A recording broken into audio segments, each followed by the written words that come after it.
Welcome, Spartans, to Halo TV Plus, part of Evolved, your home for Halo. I'm your host, Oran, and on Halo TV Plus, my guests and I recap Halo's original television show, Halo the Series, and we discuss its content and unique canon within the Silver Timeline. Joining me tonight for a retrospective episode roundtable discussion on Season 2, I have Colin, my guest from episode Sword. I am the Blessed One. I have Steve, my guest from Visegrad. The comms are down.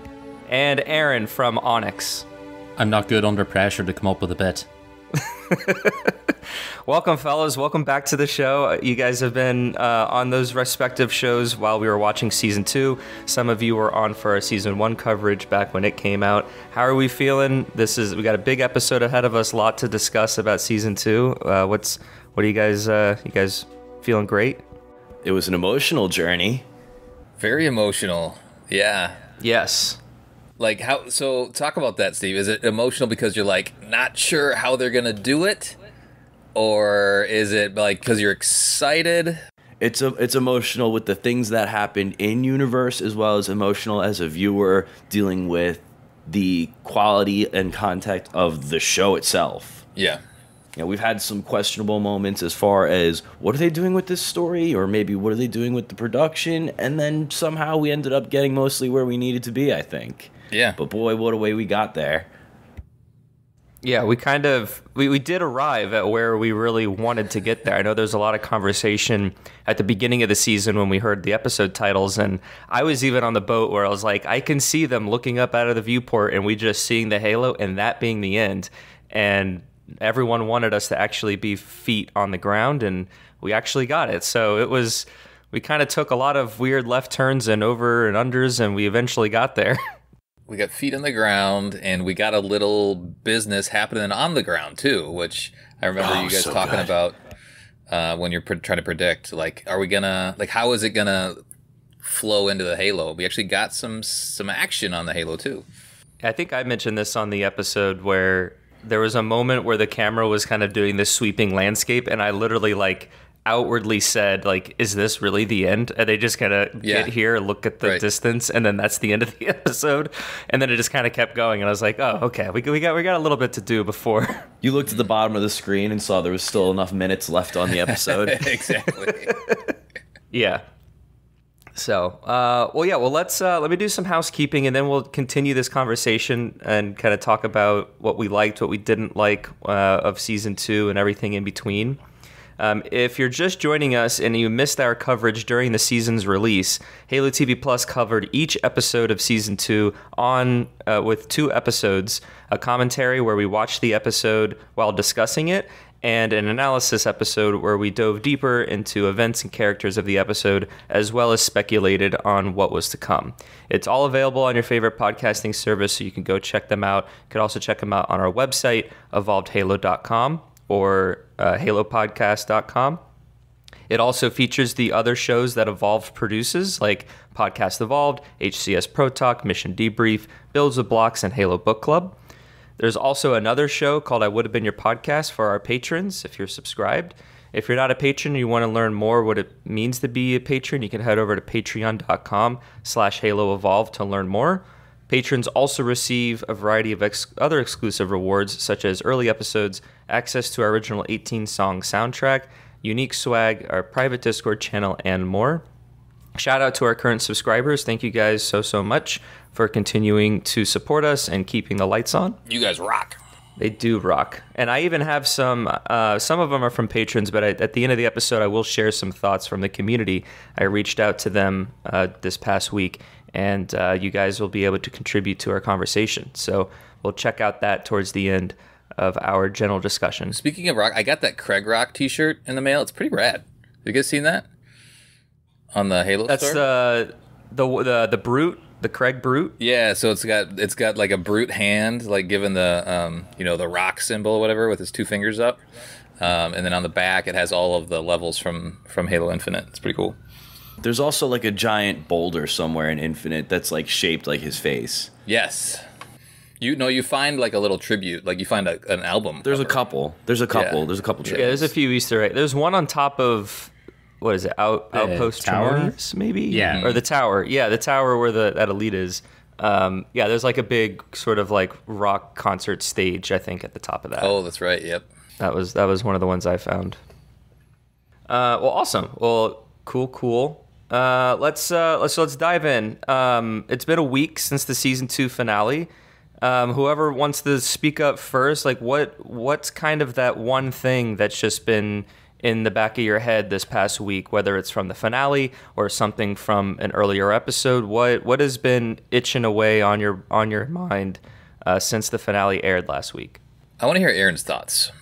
Oh, God, I have lots of thoughts. On the spot. On the spot. Where's my ODSTs? Why did we merge Spartan 3s, Spartan 4s, and ODSTs into one ball? And why could that entire fight scene in episode 10 not have been drop pods being shot at Covenant ships with ODSTs and super armor? What?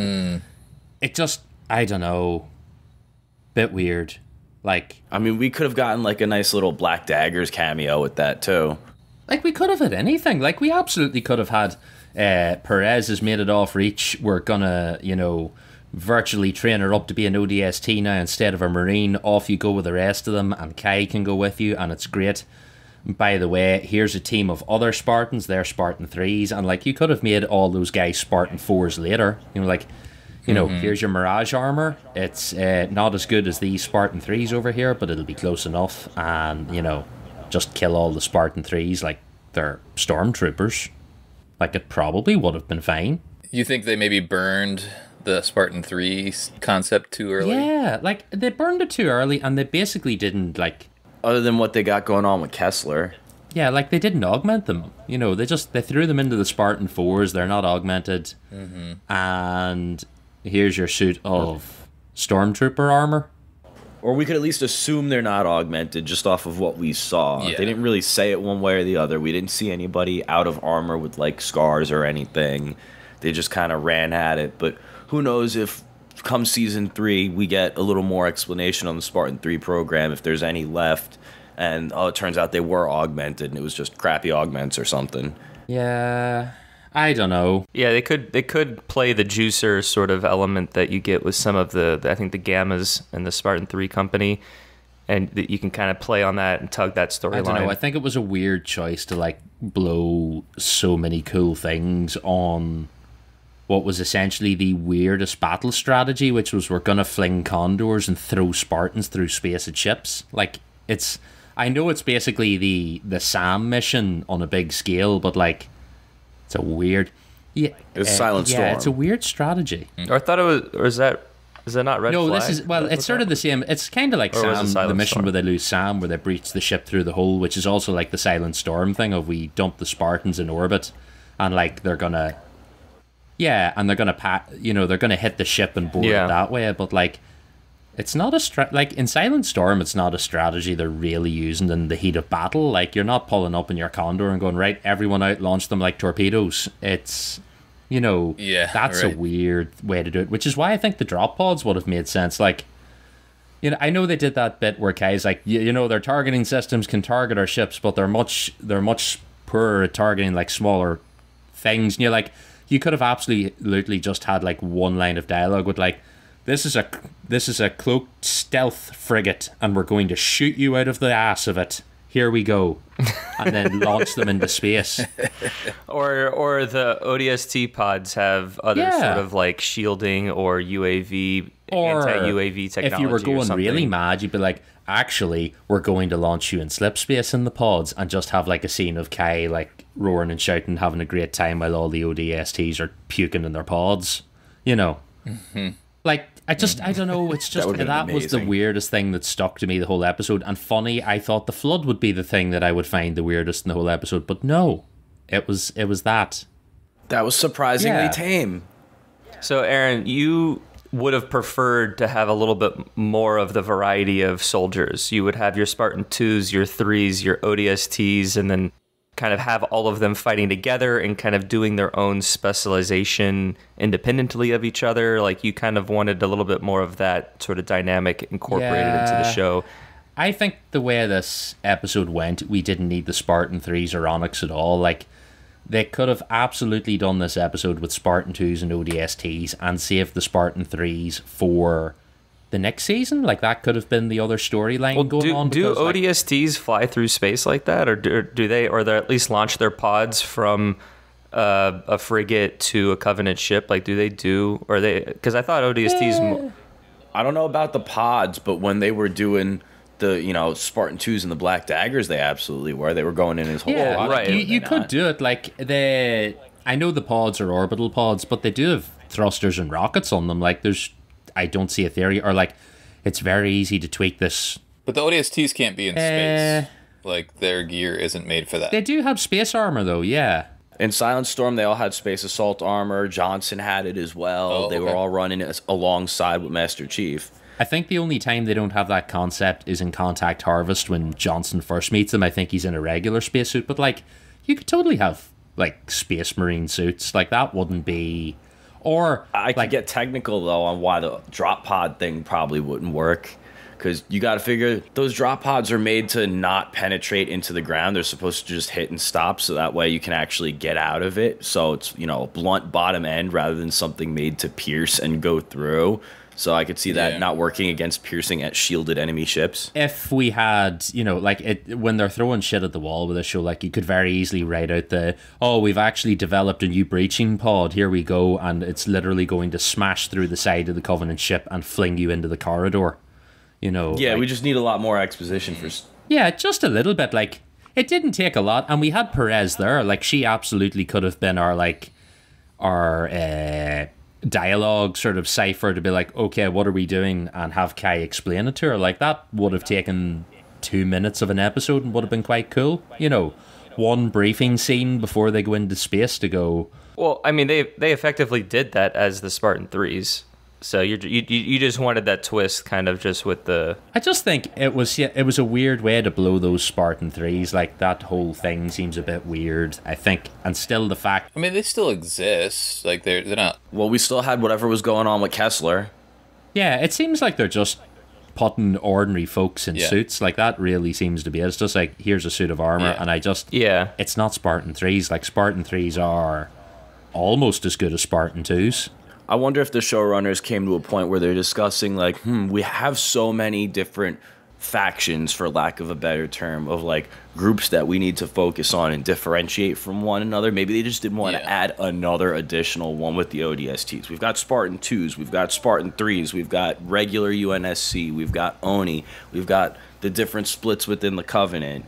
We've got the insurrectionists. I mean, at some point, how many more groups do we need to keep track of? Like, as fans, we love that. But maybe showrunners trying to appeal to the broader audience are like, let's keep it a little bit simpler, not dump too much in all at once. I think that argument kind of makes sense to me, but then why bring Spartan 3s into it at all? We could have just had ODSTs. Like, that's the thing, and like, they did a very poor job, like, this season of explaining any real factions within the Covenant. Like, you have no idea of anything. You don't know, is there a great schism, is there not, what's going on, who's with who. Like, you literally see no one except the Arbiter and Kai the entire time. You're like, where the fuck are the prophets? Are they just like, or McKee, sorry, like, are they just chilling? Are the prophets just like having a wee smoke somewhere and relaxing? What's going on? Where's Atriox after his 30-second cameo in season 1? Like, I don't know. For, like, streamlining and keeping the plot simple, they make some weird decisions with, like, picking unnecessarily the hows complex stuff. Well, they did keep. I think the tie-in to the main canon was with Ackerson and the Spartans 3. So maybe they felt the need, because they were building that character of Ackerson and who he was, and kind of a little bit of a power struggle, and especially kind of the dynamic between him and Halsey. Him saying, hey, these are my versions of the Spartans. It's consistent with the core canon. Yeah. Like, everybody in power in the UNSC or in ONI that we're introduced to in the canon is very possessive of their unit, their division, whatever branch that they have authority and responsibility for, and they take that very personally. It's established quite often, so I think that was covered well with this particular case. And I said it in our chats during the course of the season, but this season, more than the first season, really felt like they put all the lore in a blender, right? This is like, okay, here's all the stuff. We're gonna hit I don't know, puree. They heard that there wasn't enough Halo stuff in season 1. They're like, you want Halo stuff? We'll give you Halo stuff. We don't know how we're gonna do it, but here. Yeah. No, there is a lot of overlapping that they do throughout the season, and yeah, Colin, you and I were talking about it, and I've talked with some of the other guests on other episodes, and I think that is true. Just for lack of a better word, like they just blended it all together and just streamlined it to make it quote unquote easier for the average viewer to kind of get these different points, while also trying to appease the fans by, hey, look, we have all these layers because we doubled and tripled up on things. And so it's kind of interesting to think about how far left or right that might have been leaning towards fan service versus story progression and all that. But I think in the end of it, I just hope they continue developing the Spartan 3s because yeah, it basically they jumped to Spartan 4s, but they couldn't call them 4s without saying 3s because we have the 2s, and your ODST kind of doesn't really exist right now. Which I think they'll have to bring in ODSTs at some point. I mean, they're just too cool. Refresh my memory on something important. Do they ever actually establish Master Chief and company as Spartan 2s, like early on at any point? Do they just call them Spartans? I'm more than certain they've said Spartan 2s. Yeah.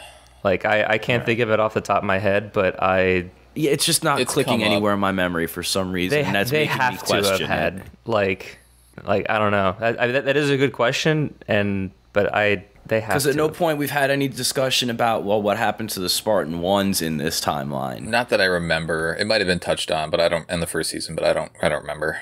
I think they probably do that I can't remember because, like, they definitely wouldn't go with calling the rest Spartan 3s, I think, without. I'm sure it's been mentioned at some point. Yeah.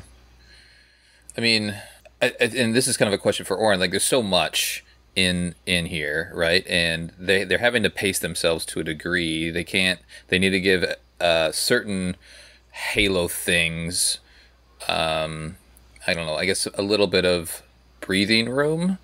But they can't give it everything, you know, like they're probably coming in at it and saying, okay, well, we got, I don't know, maybe 5 seasons at the most, maybe more if things continue to go well. So like, what can we cram into these 8-9 episodes, you know, to make it feel like all of the elements are in place and they all make sense because we've given enough exposition and things like that. So I would imagine that's part of the challenge, right, Oran?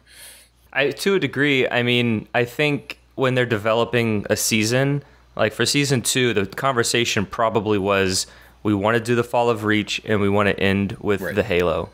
And how do we kind of get through the Fall of Reach and then end up on the Halo? And they start plugging in different elements, either whether it's core canon or their own Silver timeline because of what they've already established. And just during that development process, they can only pick and choose so much because they can't cram everything in there because it's not going to make sense because of the Silver timeline that they have. So they have to devote time to develop things their own way and deliberately make a departure from the core canon in order for the story to make any sort of cohesion, to have any sort of cohesion between what they've already established and where they want to go. So, and yeah, just to kind of wrap up, I guess, this point about the Spartans and the ODSTs, like that decision was made to just make it more streamlined and easier for the viewer to just understand. And like, yeah, did they miss some marks that they could have incorporated from core canon? Of course. They did that on almost every other aspect because that's just the nature of adaptation. So, yeah, for season 3, whatever they decide to do, it'll be, you know, we want these major events to happen and we want it to end at this point. How do we get there? And they have core canon and Silver timeline, and they have to just merge them together in whatever way they feel is the best way to do so.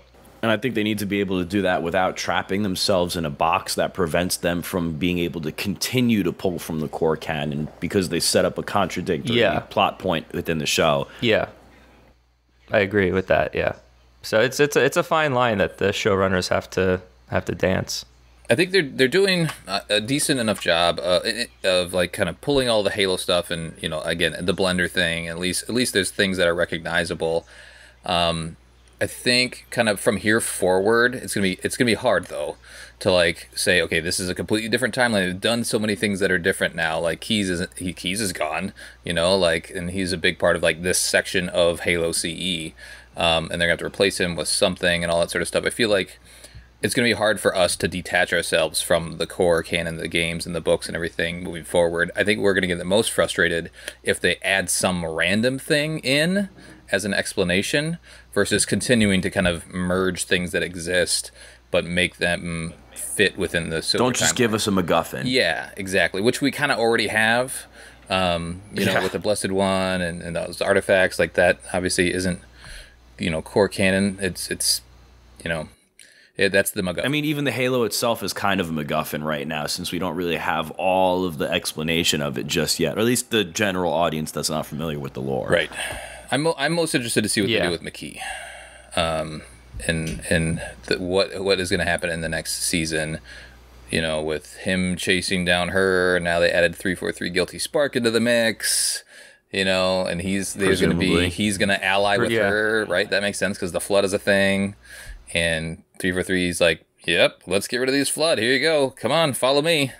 She wants to fire the Halo. A wants to fire the Halo. Right. John kind of doesn't really want to fire the Halo, so the Monitor's gonna put up some resistance. I think she fights some Sentinels on the way. Some Sentinels will show up to that scene with the Monitor, and that's why he's so much more beat up by the time we see him in that final dialogue scene. Because that's also, McKee's got no strength, no speed. She's just basically a human. She's got no armor. So how's she going to make her way through this facility faster than our super soldier friend? He needs to hit, like, walls of some sort so that way she can stay ahead of him. You just wait till you find out where the Covenant installed plasma swords in McKee. That's going to be the fun thing in this episode. When she plays the library level by herself. Fool me once, shame on you. Yeah.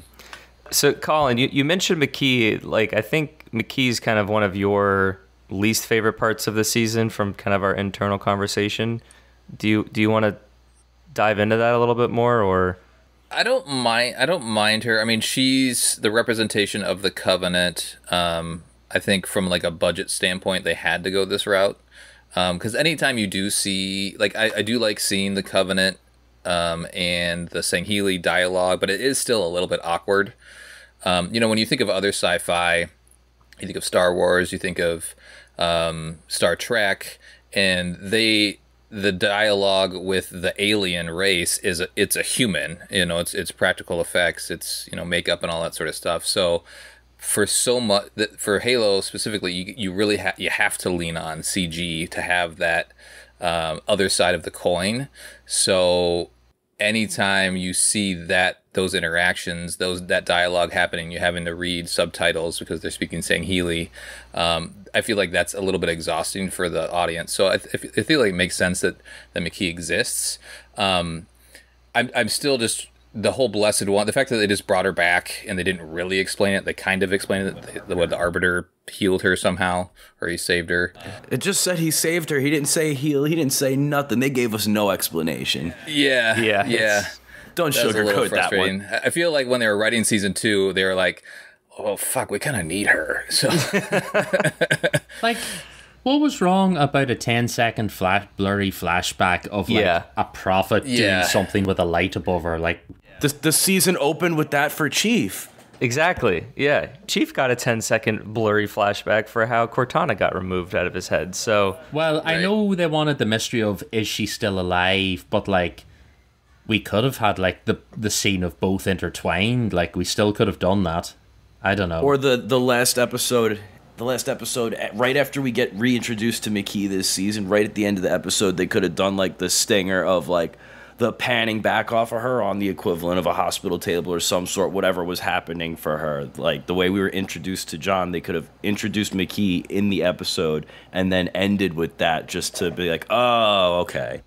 Yeah, like the Arbiter going, or not the Arbiter, like one of the prophets turning to someone else and going like, activate the holy machine, you know, and just something that looked a bit forerunnery with a light on it. Like, that's all we needed. Or even just grab her, we still need her. Yeah. Or maybe she's a blessed one, so somehow she's harder to kill or something. I don't know. I feel like they're going to have to, from an audience standpoint, they're going to have to explain what the blessed ones really mean. Because and I hope it's not cringy, because it's getting to the point where, especially this next season, you know, again, it's going to be the chase down between, you know, Chief and McKee, and they're the only two blessed ones, and they can interact with everything, and they're even saying at the end of the last episode, they're like, Cortana's like, I forget exactly what she was saying, but she was more like, this ring is here for you, like this was made for you. It's like, what is happening? Like that was never the case. Well, Halsey also believes that as well. Like, that was one of the things that Halsey told John. Like, you need to get to the, you know, like, this Covenant war is meaningless. It is so irrelevant. You need to be at the ring. Like, this thing was created so long ago, and you have an innate ability and connection with it. Like, ignore literally everything, and you need to go to this calling. Yeah, it needs to be you. It's a little bit too much Neo, you know, like you're the chosen one. Yeah. It's a little bit too much Anakin Skywalker. It's like, we don't need John to be Anakin Skywalker. It wasn't just him, too, though. Like, Halsey kind of sort of implied after she realized that the DNA down in that lab, or, you know, the bits that she found was human and Forerunner, she implied that the people she pulled for the Spartan 2 program had traces of that DNA. Like, not just John. She's like, we searched the galaxy for these people. So it's kind of implied that at least a bunch of the other Spartan 2 program, if not all of it, was built off of people with this trace Forerunner DNA. Does McKee have this DNA? They couldn't interact with the artifact, though. Remember, they proved that out in season 1. That's where I'm going with this, though. So how many people that have the Forerunner DNA can or can't interact with this? They've added, like, another point of stipulation in trying to explain it. Yeah, I feel like they were doing a good job to explain it in that, yes, the people capable of being Spartans are also the people capable of interacting with Forerunner tech, and then you go and you pull that and go, actually, it's just John, the chosen one. You're like, either they all are or they aren't. Like, if you had to turn around and said to me, McKee would have been a Spartan had she been left in human civilization and been like, all these people can interact with this shit, like, that would be, I get that, that makes sense. Okay, we don't need every human to be a reclaimer, we just need the ones this with very the edge. limited population that took really high tech science and naval, you know, military backing to be able to track down and find. That would have made perfect sense. And then they made the other Spartan 2s not able to do anything with it. Yeah, I feel like sometimes they give us exposition, and then other times they're terrified to give us anything, and you're like, what's the game rules here? What are we working with, or what are we not? Is John the only chosen one? Do John and McKee have to breed the generation of reclaimers? How's this gonna work? And that's kind of what I meant when I said they're trapping themselves in a box before by trying to get too blendery with everything. I mean, I love Charlie Murphy's rendition, her depiction of McKee. Like, I don't have a problem with how she's on screen and portraying it, and like her speaking, saying Healy's amazing.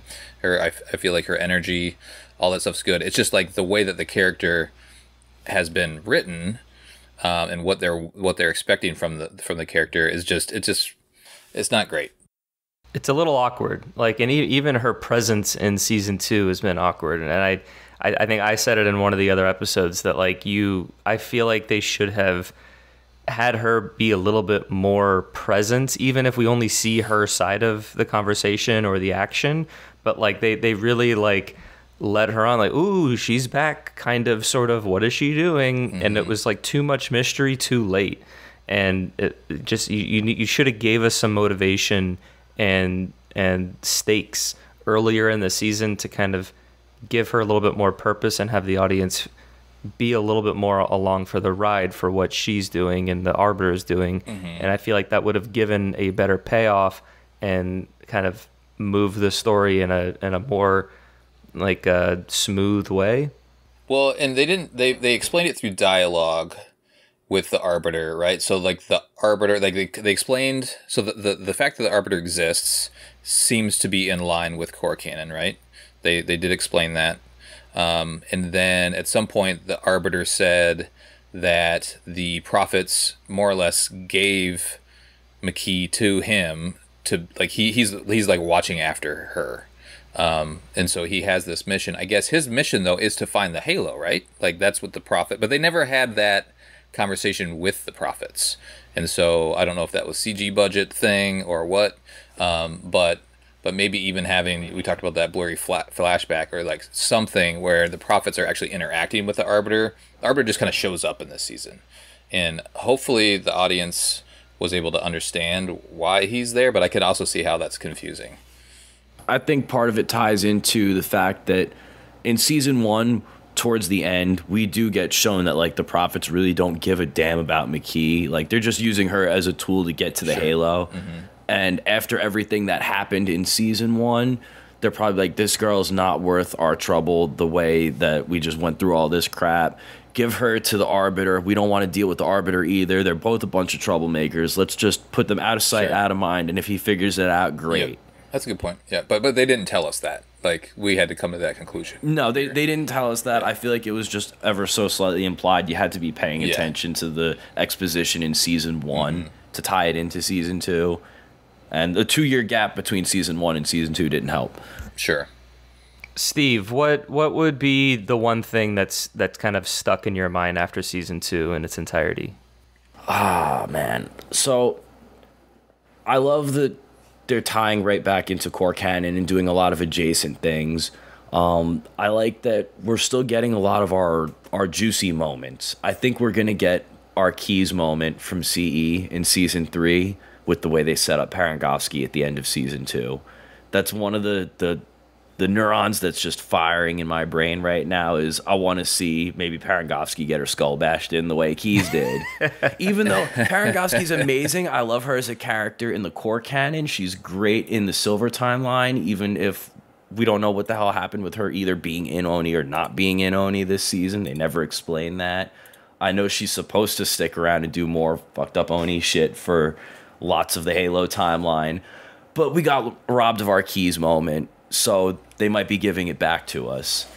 Between that and where we left off with Halsey, those are like that's where I'm really stuck on for this season. In what way with Halsey? Just the fact that they imply that she's going to become the part of the Flood and that they cryo sleep her? So we talked about this in our chat, but I'll just drop it all here now that Halsey getting infected on the neck was a huge missed opportunity. They should have infected her on the arm, and then we could have gotten our later core Halo game moment where they just lop off her arm to stop the infection. We could have gotten our Halsey without an arm, which would have been a great bit of fan service. It also would have been a solution to her getting infected without now needing to either come up with some sort of cure, which begs the question, can't we just cure anybody else that gets infected if they're not too far gone? That kind of defeats the purpose of the Halos in a way. So like it opens up Pandora's box by having Halsey be infected like on the neck right there. You can't really remove it. I mean, what do we do with that at this point? Wait until the middle of season 3 when Chief comes across a big room with a giant monolith and Cortana goes, "This is a composer." Yeah, something like that. And then we have to explain created Halsey. Or my theory alternatively is that we end up getting our created rebellion at some point and they have to use actual Halsey rather than a cloned bit of Halsey's brain to create new Cortana, the weapon. The only problem I have with that, now I know it's grand, but are there any other fucking AIs in this universe? Does the Silver Timeline only have Cortana? We literally have like the Spartan prep room where a wee guy's on a balcony sliding cards in and out. Sometimes it feels like we're in a weird World War II version of Halo. We're in like the Eagle Strike armor fucking fracture tank. Steampunk Halo. Yeah, and then you're like, are there any other AIs? Like any at all? Even if I saw a scene where I saw little blue holograms, on desks or pedestals around the place or walking about. But it seems like Cortana's literally the only AI they have. And that's the vibe I got for the way Halsey talked about her. We get so much mixed era technology business going on in this show. Let's not forget season 1, Madrigal having current day Earth vehicles, 10, 15-year-old gasoline powered Earth vehicles just cruising around, Chevy Tahoes and what have you. Yeah, but that you could kind of headcanon that in the sense that these guys don't have the technology and the support that the UNSC has, and it's a off-beaten outer colony planet, like it could just be behind on whatever technology. Because I mean, to a degree, you have that in the world today. Like some parts of the Earth don't have the latest and greatest technology or developments than other parts of the world. I mean, we could also use that same explanation for the UNSC not having the best technology in all of their facilities as well. Even in core canon, distribution of new tech was a bit of a problem. We did develop a lot of technical advancements that would help beat the Covenant, but a lot of it didn't start getting distributed until late in the war because the supply line was so messed up. Yeah, I don't know. I wonder about some things like that. It just is, they establish weird things. Like, I want consistency. Yeah, a little bit. Just some explanation here and there would be nice. Did anyone notice, did I miss it, or did they, I never got back to watch it, but during the battle, did we get a name drop for Admiral Stamforth? I thought we did. Yeah, I was like, oh, there's a name I Yeah. recognize. We're going to see nothing from it. I thought we'd have a face in the space battle or something, and then, no, we didn't get anything. Yeah, I felt like no stakes in that space battle whatsoever. Yeah. Like, yep, we're just watching the Pillar of Autumn's clone get destroyed over and over and over. I mean, I'll take it for the juicy action that it gave us. We needed that good old-fashioned Halo shooty alien action. Yeah, but like, one scene from the Mac gun's point of view shooting holes in a Covenant ship would have been nice. Like, just like spend a little bit of the Completely CG budget. You know, anything. Like, I need that sort of like stormtroopers, you know, I need Marines firing fucking point guns and shit. I know it's all a bit expensive, but like, I need something. Do we get that next season though? A little bit, like maybe that's the lead in at the beginning of next season. I feel like the fleet's destroyed at this stage. I don't know. Like, whoever comes to rescue Kai will be whoever does the next thing. But then again, I'm gonna guess that's gonna be everyone that escaped from Reach. Yeah, I mean, I think the fleet's destroyed, but I feel like they can open the season with like, here's the space battle, and like just kind of catching people up a little bit, and then all of a sudden people are some survivors are crashing down to the Halo along with Covenant survivors, and that sets up, all the chaos that's going to happen on the ring in the season. I'm really hoping that the generally more positive reviews for this season over last season would lend to hopefully a higher budget for next season, and then maybe we start getting more of those little juicy CGI tidbits. Well, I heard. So, did you guys watch the after show at all? Any of those? I watched some. I didn't watch the last one yet. During those, and who knows if they're telling the truth or not. I would assume they are, but a lot of the CG or the special effects people, practical effects people, explosion people, they were saying like, no one's ever done this before. So I feel like they did throw a decent amount of money at the show, but maybe that was more for the practical effects versus the CG, which is what you're mentioning. Yeah, they did spend a ton of time showing like the practical effects for Flood and everything like that. Mm-hmm. All the little facial boils and what have you. There was a lot of time put into that and choreography for that with all of those actors that needed to just be in the background, twitching and being weird, but looking messed up. Yeah. And Kiki did say in another interview that, like, specifically for the Fall of Reach, which this kind of can segue into our next conversation, is like the reason that event was mostly contained into a single episode was for budgetary reasons. And it just kind of begs the question, and it's like, well, how, it's easy how for us to kind of been. Or like it's easy for us to say who aren't privy to all the complications that go into just making any type of TV show, but like if the Fall of Reach is like such an iconic thing, like how are you not able to maybe get whatever money or reallocate it to do it in a quote unquote better way? Mm-hmm. But that's just kind of what it was. They just got more money for episode 4, so they pumped a lot of it into the fact that it's the Fall of Reach. And then you get your action in episode 1, you get your action in episode 8, and then everything in between, you just kind of probably have a more baseline budget, and you got to do your stunts or your effects within those confines. But your opener and your finale tend to have just higher base budgets because you want them to be more of a spectacle. They do, but I feel like we've established like CG space battles for a while. Like I didn't need to have any real people in them, but I just wish we'd thrown a little bit more at that. It's a bit unfortunate. By the way, just while I'm thinking about the space battle, do we think Kai's alive at the end of that episode or not? Like she's doing the June ? Question mark? Well, no, she's literally doing like the Halo Infinite floating in space pose. Like, do we think we pick up season 3 with Soren fishing her in through the airlock? Yeah, I'm saying June because when he got launched out of the Spartan training facility, was just floating around for a while. And like, yeah, June was out there even without air for a little bit. He still survived. What a resilient guy. Like, I'm thinking they might do that with Kai. I think so, because they didn't show any visible like damage to her armor, did they?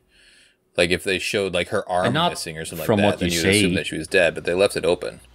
I think they definitely left it open, and I really hope she comes back because she's, I think, one of my favorite characters.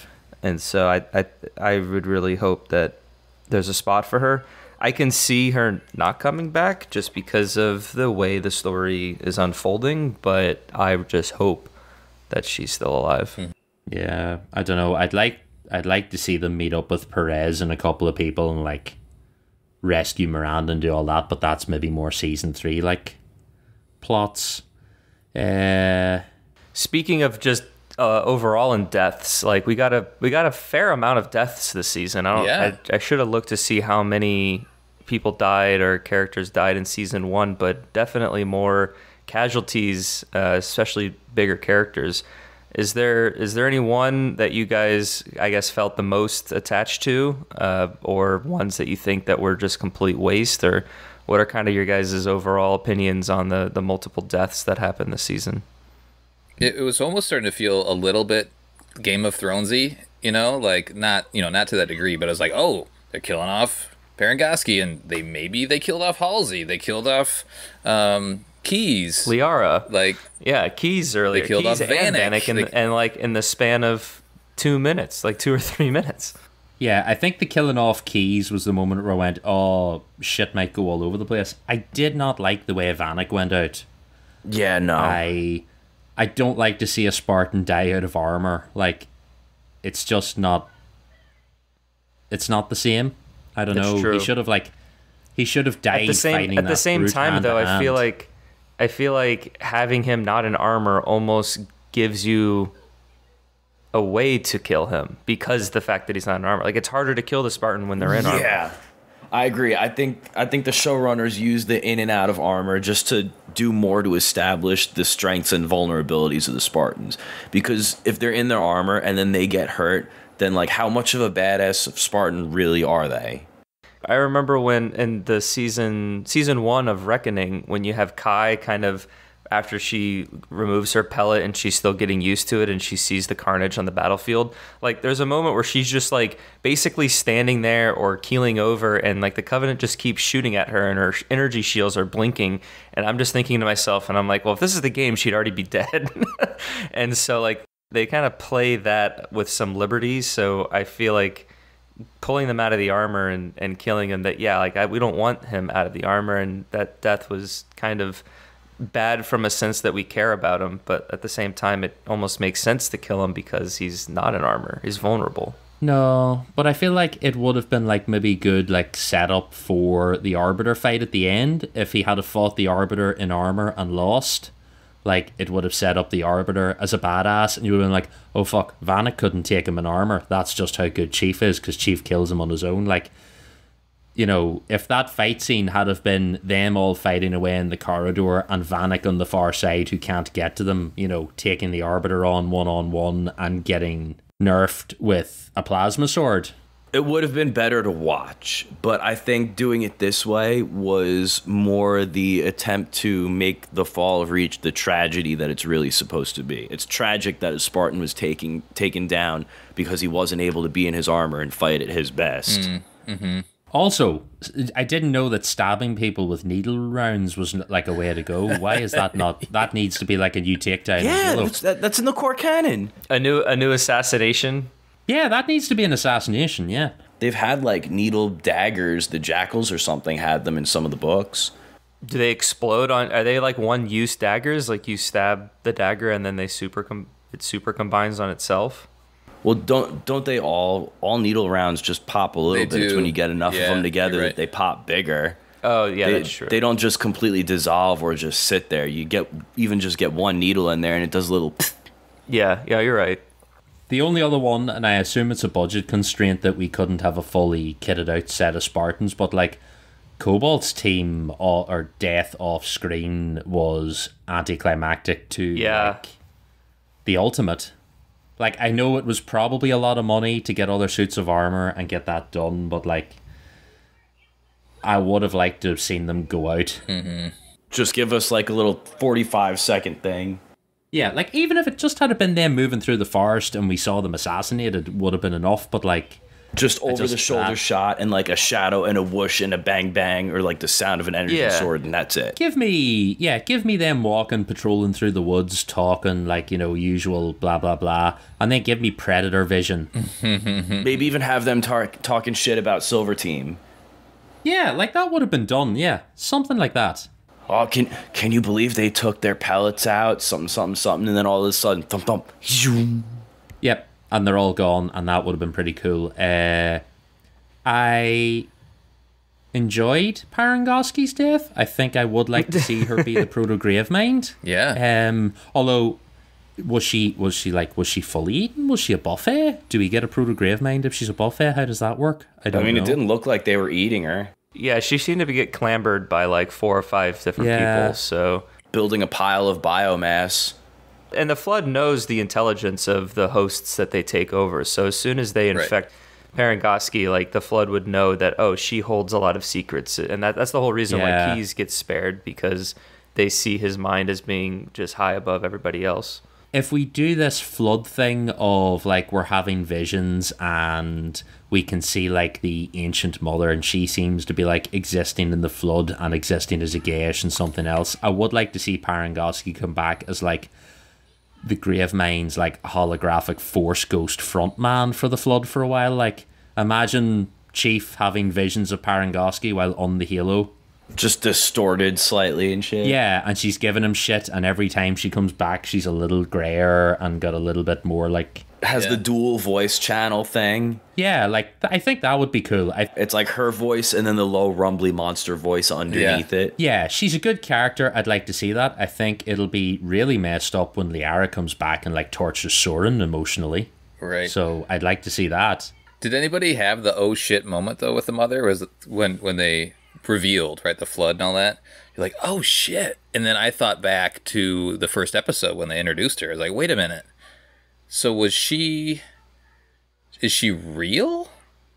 But then all of a sudden she's an apparition and a vision. Like, it seemed like when she was on the planet in episode 1, she was a physical thing, right? Yeah. And so are they just using that character to say that she somehow got absorbed into the Flood? Or was she this kind of Flood presence the entire time? I want to spitball something. Spitball. So, I think that Earth Mother is the librarian. That's this timeline's version of the librarian. I think Quan's visions of her is like a JS imprint sort of deal going on. And I think because we have this mixture of human and Forerunner DNA, that the librarian's DNA is also seeded throughout a couple of humans directly in the universe. And maybe there are genetic evolutions of her on a couple of planets, you know, that we do. Maybe there are actually physically a couple of these old ladies who are direct descendants of the librarian living on these planets, and they just kind of parallel but aren't 100% directly connected to like Quan's visions in her head or whatever. Hear me out, because... And then the librarian is just the opposite side of the same coin with the Gravemind, because the Gravemind is going to be, you know, who knows if we get precursors in this, but maybe it'll just be Forerunner is what caused I have an alternate theory I want to put and see what you guys think of this. Let's go. I think the Vision mother is actually the same mother, the physical one from episode 1.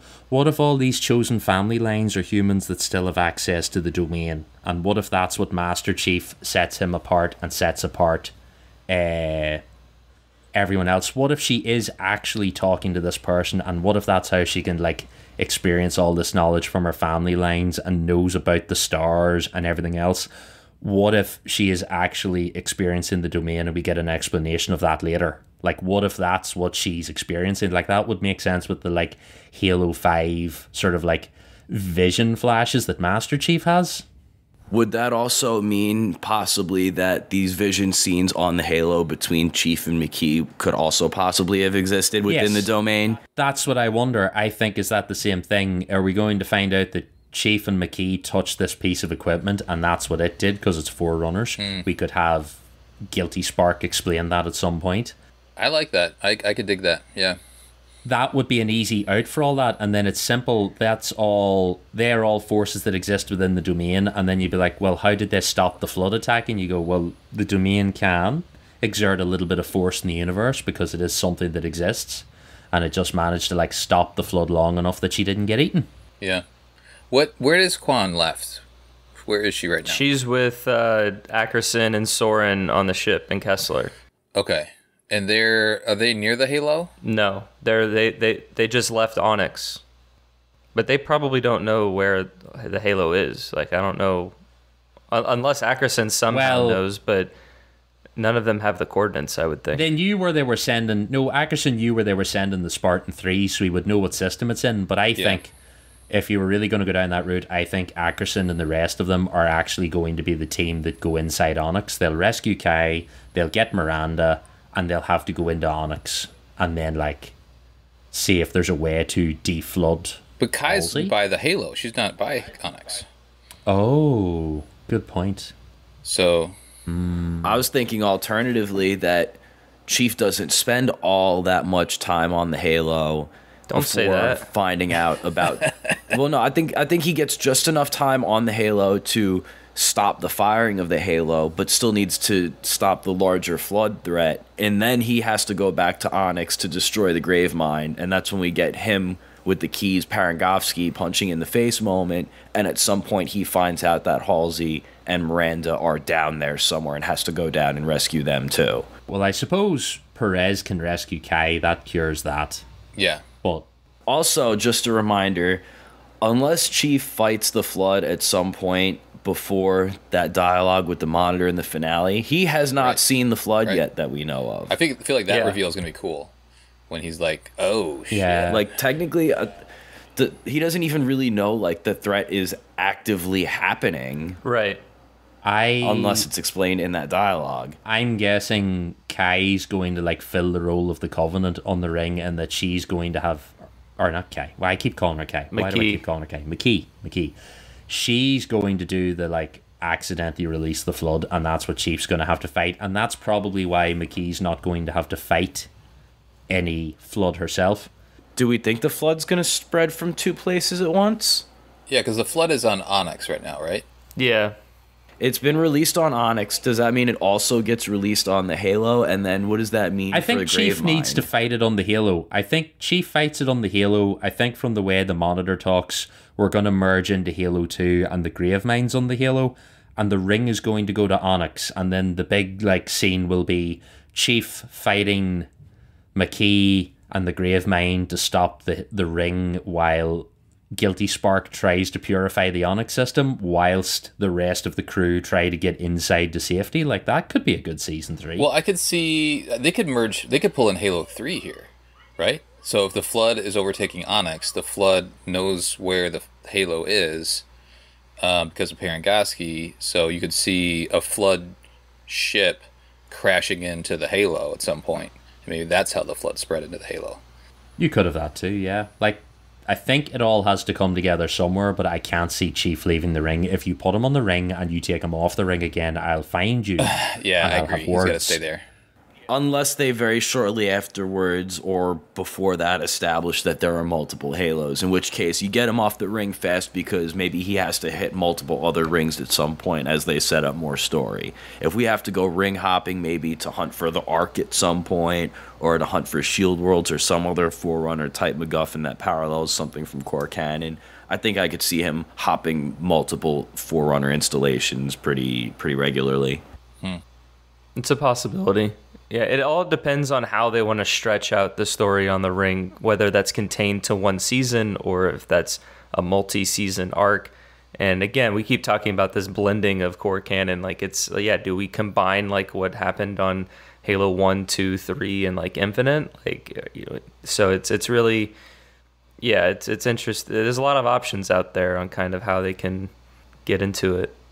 Just to butt in, but like that space battle didn't end with Chief getting on the ring. They just, Kai took out the cruiser, but like the rest of that battle with the UNSC and the Covenant is still going on. So yeah, like, I could see. There was a line that that Parangoski said that was like, oh, that was, you know, their flagship is down, now we have a fighting chance, or it's turning the tide of the battle or something. So there was like this throwaway line to kind of say that there's a chance that they're going to win this battle or this engagement. And I think like the visualization of like the different red and green dots, I think there were like more green dots than red dots for their like battle map.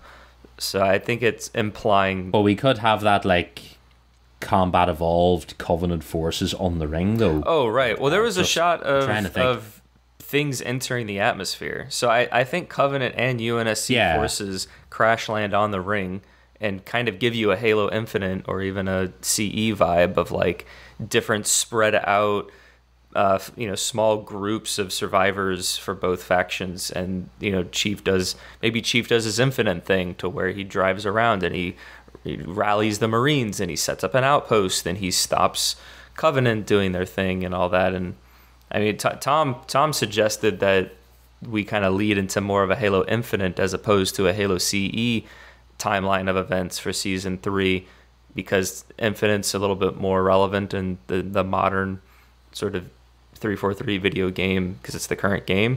And I can definitely really like that. I think that would be great because it, like, I don't know, again, they're kind of like melding things together, and like I don't know how much I want of them like ring hopping, because it's like, well, they're all more or less the same ring and it's just different conflicts on different rings. Like, why not just have all the conflicts on one ring and just space it out over more than one season?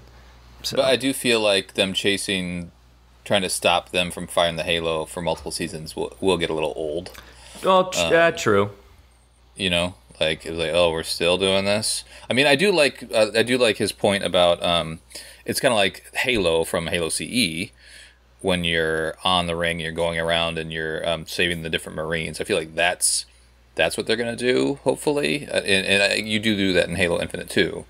So I could definitely see that happening and setting up a base and all this other sort of stuff. I see us very quickly in this season merging from CE to Halo 2. I could see High Charity ending up here and we just like roll straight into the end of the season being like the Flood and High Charity.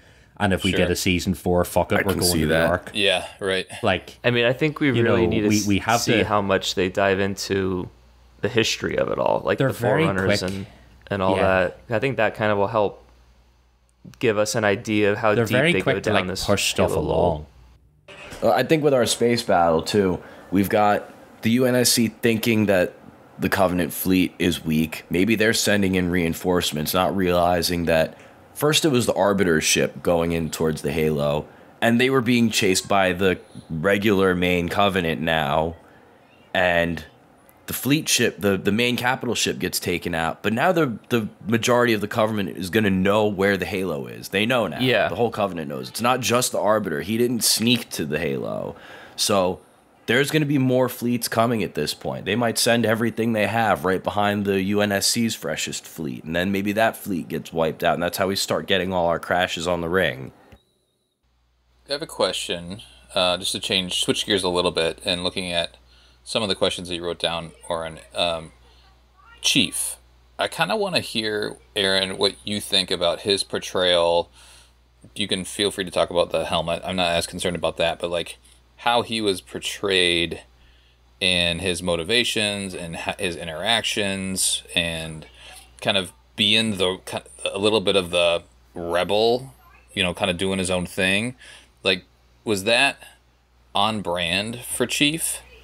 Or was that too much like this Silver Timeline Chief where they're portraying him as like, I'm just going to, fuck it, I'm going to do what I want and everybody's against me and I'm the chosen one? I feel like it's I feel like it's very on brand for 343 Chief. Like, it's very Hunt the Truthy. Like, this doesn't feel like Bungie Halo 1 2 Chief. This feels like Halo 5, Halo Infinite. This is very much the Master Chief's not listening to fucking anything we tell him, and he does whatever the fuck he likes. And he assigns his own missions, and everyone's blowing a gasket. Like, he's very much that Chief. Like, I don't hate him. I mean, he's still going for the same, like, the good of humanity is his overall endpoint, and he just sees bigger than the bureaucracy of the UNSC is telling him to act within. I thought it was a little awkward when he, like, stormed Onyx and was like, I'm gonna fucking kill that Ackerson guy. Yeah, that was like that felt off-brand much to me. Granted, like, they show the motivations during the season, but then, like, him being chained up in that room by the other Marines and stuff like that, it felt like it felt too rebellious, especially not in the armor.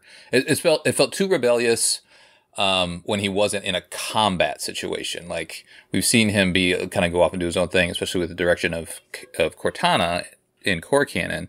But in when he's just in his fatigues, going off trying to do whatever he wants in his downtime, that felt a little weird to me. Yeah, I understood their reasoning for it. I just didn't like it and didn't think it fit with the brand. Like, I don't hate it all. I think it fits with this Master Chief. Like, he's very much that vibe, but it still feels very like we're still doing the Combat Evolved Fall of Reach storyline, but we've jumped forward 2 decades and we're doing Master Chief has problems with authority at the same time. So, like, it's a little bit weird. I won't lie, I did kind of enjoy Master Chief fucking people up, even if it is very much a Captain America. Oh, hell yeah, dude. Done this, like, there is a lot of fun. I did particularly enjoy when he goes to punch that Marine and his fist can't quite reach, so he drags the Marine's face into it. Yeah. It was just like, that's a funny moment. I enjoyed that. I can still appreciate the visual spectacle of it. Yeah. I would have appreciated.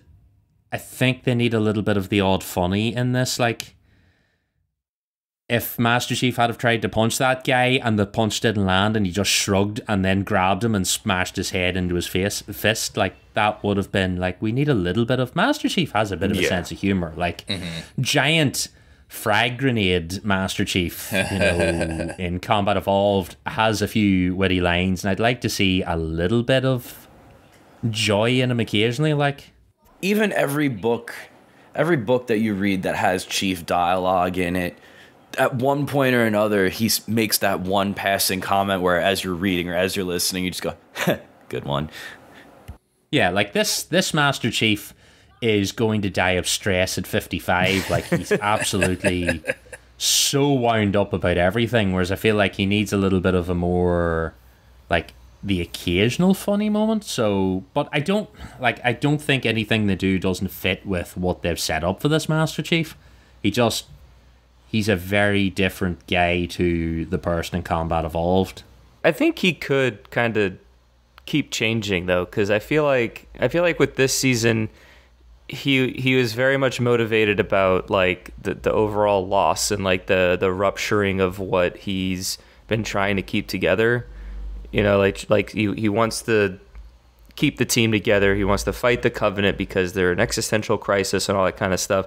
But then as the season goes on, he's like, oh, well, the Covenant, like, they're a problem, but, like, there's some internal things that are just that we need to sort out. And, like, his whole Ackerson sort of vendetta and the fact that his team is effectively completely shattered. Like, I think him now being on the ring can now give him a new perspective of what is, like, at stake and what's important, to where, and now that he has Cortana again, I think he can lighten up a little bit. Yes. 'Cause I even think we got just the taste of that on the ring again, when they had their first appearance. Like, he's welcoming her back and missed her, honestly.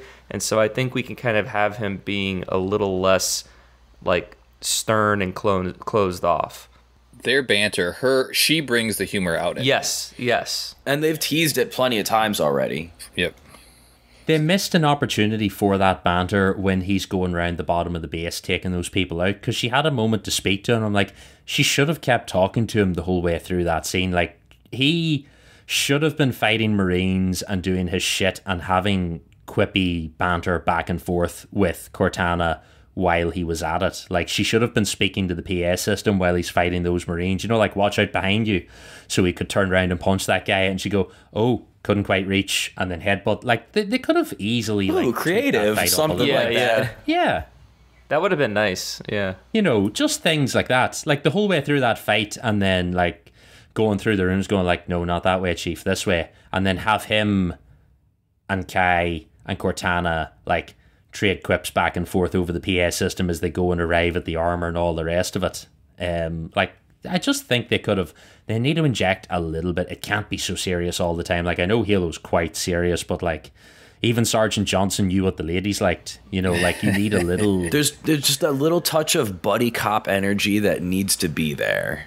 We got it a little bit, like, with those Soren bits earlier in the season, but we're missing it with Chief and our center screen gang. Mm-hmm. Yeah, like, even in Halo 5, like, Buck manages to bring a few, like, moments into things. We could... Buck is great. Definitely, yeah, a little more Soren personality wouldn't go amiss. Yeah, I think we'll get there, but you bring up a good point.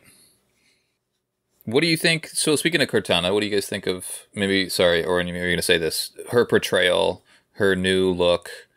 Maybe you guys covered this during the season earlier, but I finally came to terms with it. It's like, okay, they changed her. I don't think anybody really liked the way she looked right away in season 1, and then we just kind of got used to it. But I feel like as this season went on, I do like this actress, her look, the portrayal of Cortana in this season. You know, we get more of her towards the end of the season, but I like it. I kind of hope that they keep this rendition moving forward. I kind of wish we just had this rendition from the beginning.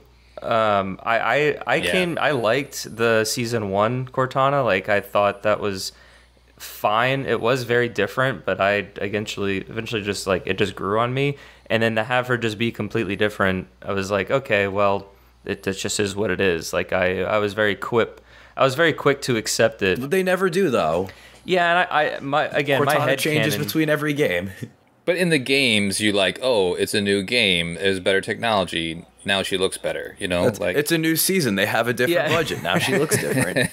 Let's see what happens next season. She's probably going to look completely different again, and we'll feel weird about it for an episode or two, and then we'll get used to it, and then it'll happen all over again. Much like them not explaining how McKee survived season 1, I would have preferred more of an explanation of how Cortana got removed from Chief, and I feel like in that moment you could have easily wrote in a line or something that kind of says why she looks different, or how her code was altered, something as they like pulled that. her. Like, I feel like that would have been a very simple way to just kind of say that, and it would have been natural, and then that also helps because it would help give you a little bit more context about John and Chief and how he survived and didn't completely die, that we were led to believe as a possibility if Cortana gets extracted from him.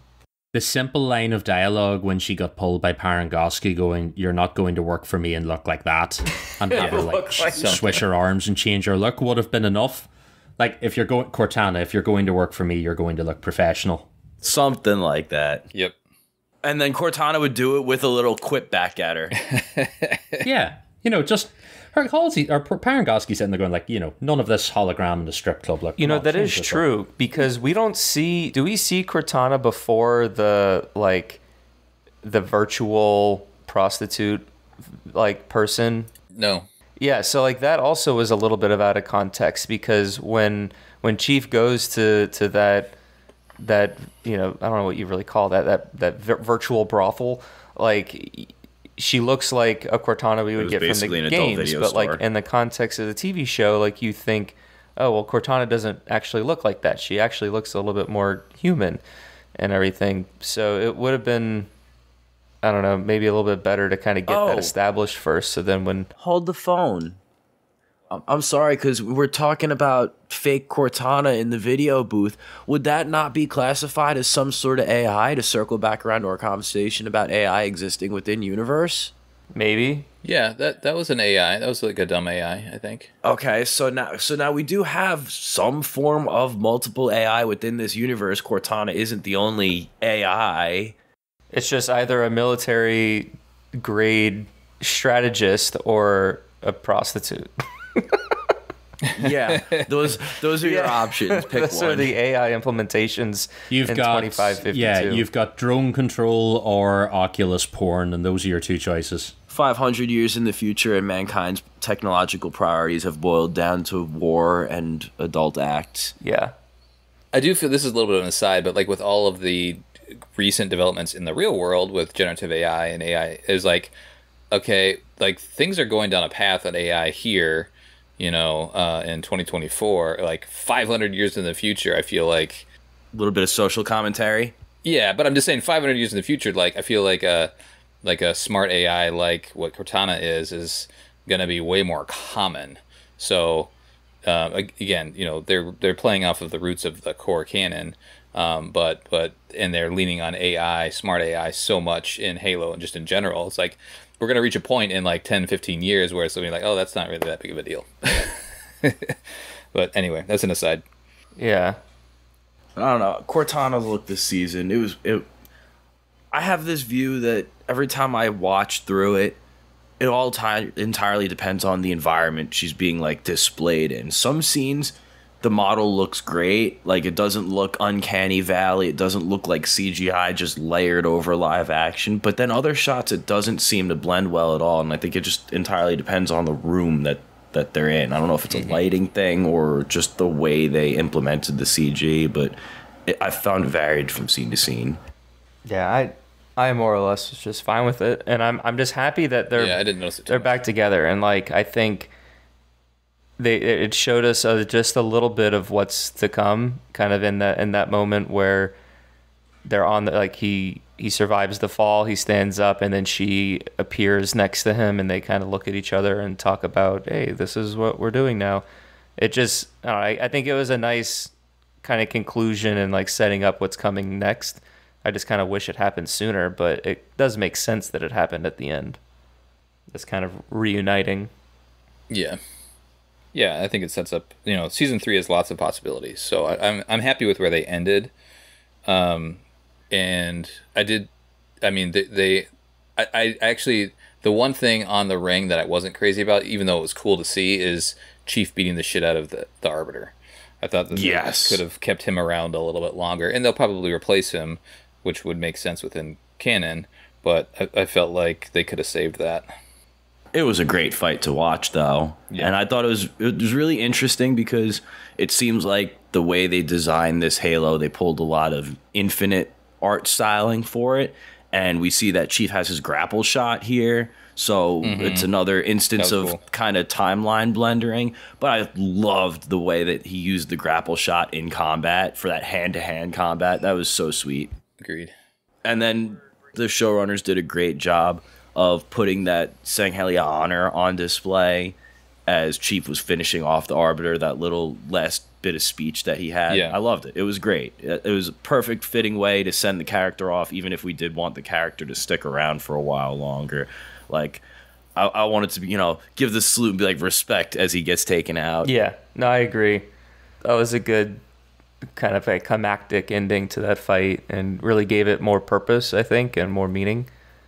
So, and who knows who will be the big baddie coming forth in season 3, whether it's Atriox or somebody else or something, but if we get more elites and they have the honor like that, oof. Maybe it's gonna be like a Super Sentinel, right? Because the 343's in the mix. Oh, don't remind me. Well, now that we're kind of getting to the tail end of our discussion, to kind of get towards the end of it, I just want to kind of ask, like, are there favorite moments this season, favorite characters this season, just maybe favorite overall episode? Just kind of want to go around, maybe to start with Steve, like, and like, what would you say your favorite episode was, or just overall character you liked the most during season 2, and that you either want to see more of, or you're happy with what we saw with them in season 2? Well, I don't think I have a particularly favorite episode because all the episodes were up and down in their own ways. I kind of cherry-picked moments from each episode that I love. But generally speaking, I think the action, all of it this season was pretty fantastic. Even the out-of-armor combat, One of the great moments was Lewis taking on the Wraith. Yeah. And just his little bit of, in general, blind Spartan combat. I was so down for that, popping grenade shots up onto the balcony that was to take pretty cool. out groups of elites. That was great. You know, it was a nice little way to introduce a new character, give us some cool stuff, and then get rid of him so we can move on with the story. If we get more bits like that in the future where we get tastes of the lore sprinkled into side characters that overall aren't majorly important, it gives us a nice exposition into the lore, and I'm happy with it. I want to see more real Halo stuff now. We're on the ring. I'm looking forward to where that goes. I don't know if I have any new characters that I'm looking forward to see what they do. You know, I'm always thrilled with Soren. Anything with Soren, I'm great at. I'm down to see more Soren stuff. And I'm curious to see if we get Ackerson getting captured and screwing with the Covenant in the future. Do we get a Silver Timeline version of him sending them to Ohio just to fuck with them? Cool. Well, assuming we even go to Earth in the Silver Timeline, like it, you know, I don't think they've even really mentioned Earth, but now that Reach is gone, maybe they will. They mentioned Earth as far as like artifacts and props, and that's basically it. Earth is good for props. Yeah. Remember this like Xbox? the tea and the stuff in the antique shop. Yeah. The axe. This tea's from a little place called India. I thought that scene specifically was a little awkward. I mean, I get it, but it was also like, oh shit, Covenant Should have here, been the and then we're cookies. going to take 5 minutes to talk to this lady in the shop. But I'm still upset that Parangosky's tea didn't have ginger nuts. I completely agree with you. I completely agree with you on that. That was one easy nod to fans, and they couldn't even go and get a packet of ginger nuts. They've been doing so well with keeping Parangosky on brand throughout this entire series, and then they do that. Colin, what about you? Sort of favorite moments, favorite episodes, characters, or something? I really liked Ackerson. I really did. His portray, the actor, I think, nailed him. Like, he was a guy that you were like, who the fuck is this guy? That you hated, and then in what was it, season or episode 2 or 3, when they show him with his dad. Oh yeah, and then they tie in his great. sister. Like that really got me. And I know that wasn't like Halo action stuff, but that felt like some really good.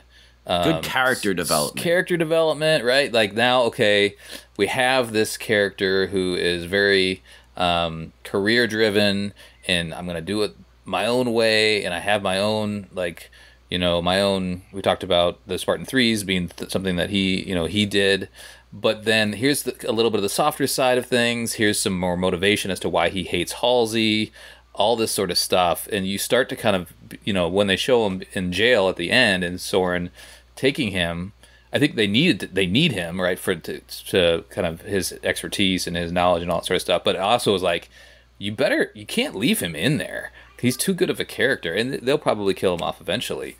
But his introduction, I thought, was really good. I'm excited to see what they do with him moving forward. So those were kind of some of the peaks. I liked the action, like Steve said. Some of it was high, some of it was low.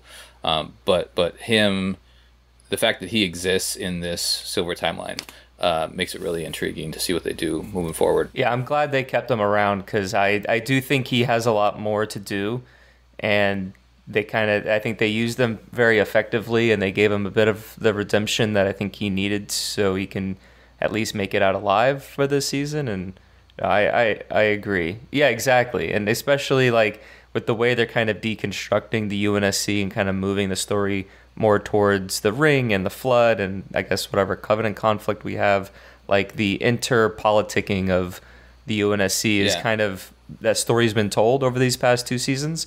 So I'm interested to see how Ackerson is then utilized, without that being a backdrop for him. Well, the interactions too, like those early interactions with him and Chief, like those are so good. I really like those. I love the line where he's like, "Do you eat?" Like more or less being like, kind of like dismiss. Like he was respectful of who he was, but he was also just like, I'm the man. And he was going like, he went nose to nose with Chief on some arguments. It's like, I don't care if you could crush me. I'm the authority here, so you better back down. And that dynamic was really well done. Yeah, I really liked his his interactions with Kai as well, because just like how he kind of manipulated Kai in a way because she wanted to do more and wanted to be purposeful, but also is loyal to the chief, and so he kind of slowly broke her down over the course of those episodes until eventually he was able to put her in his pocket and then be the one that trains the Spartan 3. So like their relationship, I really enjoyed seeing that on the screen as well. It was very Oni. Yes. I like how they did go back and forth with Oni and ONI too. I thought that was good.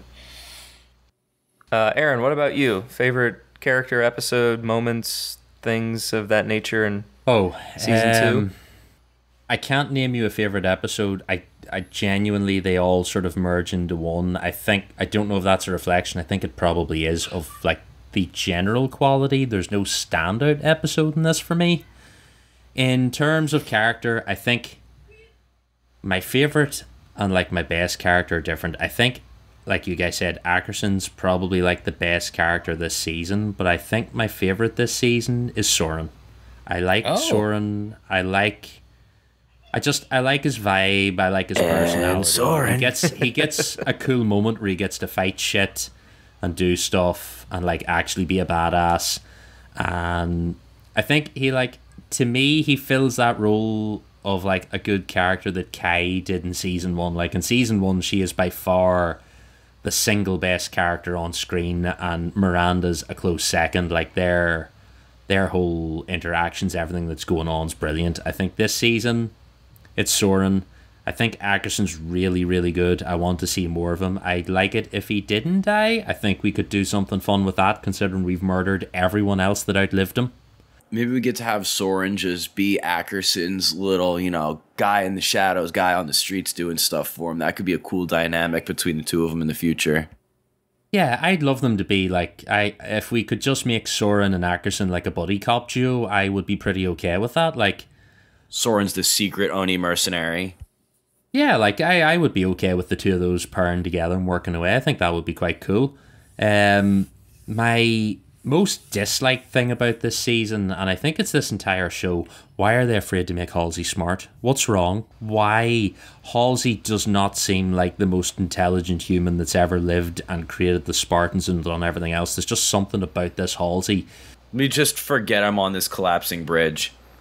Yeah, I'm going to freeze and not move. You're like, I trust your daughter to build the Spartan 2s before I trust you, Halsey. Like, there's something, like, she's maybe she hit her head at the end of season 1, but she does not seem like, I feel like they're afraid because 343 went too far with smart Halsey to the point where she overpowered a contender class AI with the, the hacking abilities. Oh, no. Yeah, they really pushed the envelope with that one.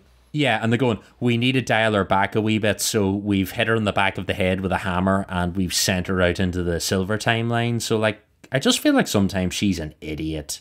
I have a really stupid theory.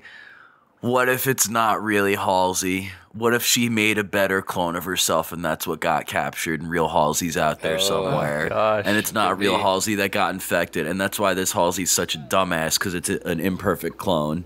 It's always a good get out clause. Like, although I feel like we've spent too much time this season establishing that the clones die, like, pretty quickly. I can totally see it being, oh no, we have to get Mum, she's in the cryo tube, and they go, actually, your mother's been over here all along making super clones. Isn't this fantastic? She's been making the real Spartan 3s.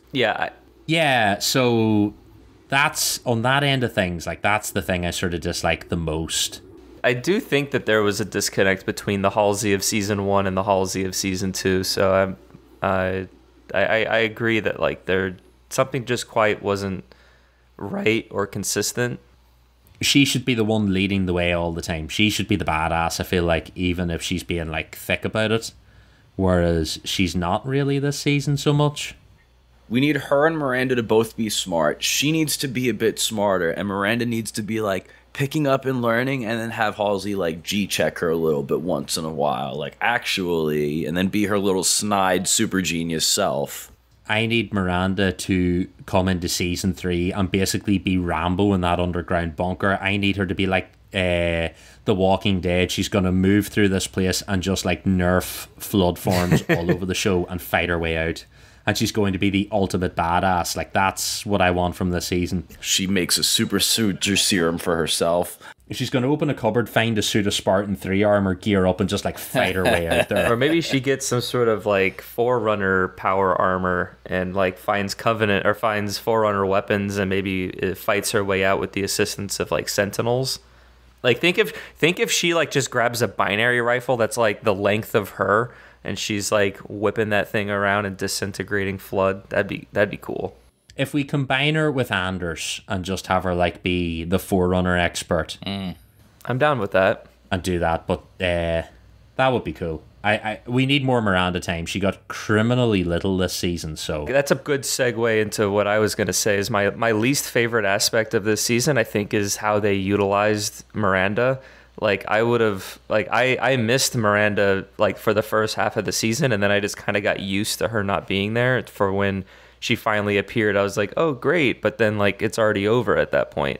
So like I would have much rather get more of Miranda and kind of see what she was working on. I don't think there would have been any loss than mystery of having her have screen time earlier in the season to kind of develop a little bit of what she's working on. So then when the big aha moment finally did come, like it would have just felt so much stronger because we've been rooting for her to solve whatever puzzle she's trying to solve. So I definitely want to see more of Miranda because I really liked what she was doing in season 1 and was just kind of sad that she was only in the last 2 episodes. Mm-hmm. Yeah, I agree. I like her, again, her portrayal, like the actor being like kind of cocky, right? Like she's very innocent and like kind of weak to start, but then she gets to the point where it's like, hell yeah, like Halsey, I figured this. Yeah, shit you know what? I'm right? smart like, too. All right. Yeah, exactly. Yeah. And with Miranda being our foremost Forerunner expert at this point, how do we feel about Quan now? Because she's kind of the flip side of that coin with the sort of historical knowledge of the Flood, so to speak. As long as it's like explained. Yeah. That was my biggest gripe with Quan this whole season was that like they just didn't tell us what was going on with Quan until the final moment where she's like with the Earth Mother about it to being infected, and it's just like that. There should have been more seeds planted for that because the seeds that were planted were too fragmented and too mysterious, and it's just like again like I don't see the issue with telling us more but still keeping the mystery. Like it seemed that they were just playing all of the cards too close to their chest, and then when they finally revealed it all at the end, it was like, okay, well now I have to connect some of these dots to make it makes sense instead of you connecting the dots for me naturally through the progression of the character's arc and the story. So I think it'd be great if like they're working together and we learn more about this Gayish that Quan has and her connection to their ancestors and all that. But honestly, I was expecting to get that this season because of what was set up in season 1. So I think they need to fine-tune her character just a little bit. She's a little bit of a wild card, jack of all trades right now. She's a Swiss Army knife right now. She's whatever the story needs for whatever scene that they're trying to do, and they just make it work for her. She's so inconsistent in that regard. And she's like literally a murderer. Like she's like 16 and like her whole transformation happens between seasons, and it's like, okay, cool, we didn't get to see any of that, so we're just going to accept that this is the character she is now. Picture it now in season 3 when she knows how to speak Sangheili and negotiate with the Covenant to get Soren's ship out of the system. Yeah. Yep. Sure. And then she ends up being a banished spy or some shit. Yeah. Who knows? A character we haven't really talked about that I just kind of want to end on. I think my favorite character is Kai, but I think a character I wasn't expecting to like so much from the beginning of the season all the way to the now end was Perez. Because in the beginning of the season, I kind of found her just to kind of being a one-dimensional character that just had some PTSD, and Chief was just kind of talking to her. But then after the Fall of Reach episode, and then as we saw more of her on Onyx, and then as a Spartan 3 and her relationship with Kai, and then now her kind of injury and survival at the end, like I think she had quite the arc that really hit me watching the season, to where I think I'm most excited to see what happens to her coming into season 3. Because I think there's a lot of potential that they can give her. There's a lot of like fan speculation with her being like the next Sarah Palmer, and that would be pretty cool, and kind of taking up Kai's role if Kai doesn't return or something. So I really liked Perez, and I thought she was a good addition, and she brings just a kind of different flavor to the cast, and I'm excited to see where we go with her. I like her, but I also feel like they may just not bring her back for the next season. I guess I didn't think they were gonna carry her forward, but maybe they will. I don't know. I mean, I feel like they could do the same sort of thing they did with Riz, where like she's recovering from her injuries because she had a pretty bad plasma wound. But I don't know. I feel like just don't give us the same story arc again. Yeah, exactly. Just don't give us the same story, and maybe she gets some type of Spartan injection to help her heal, and then that gives her more Spartan-like abilities, so then she can be this augmented Spartan 3 that helps lead whatever resistance, or maybe she goes ringside and does things on the ring to support Chief. Like, that would be good, because also the Chief and Perez relationship also is really strong, so I think kind of nurturing that some more on the battlefield, on the ring, for whatever conflicts they have for season 3. I think there's a lot of possibility there, but I mean, if they just kind of write her out, I would be a little disappointed. That would suck.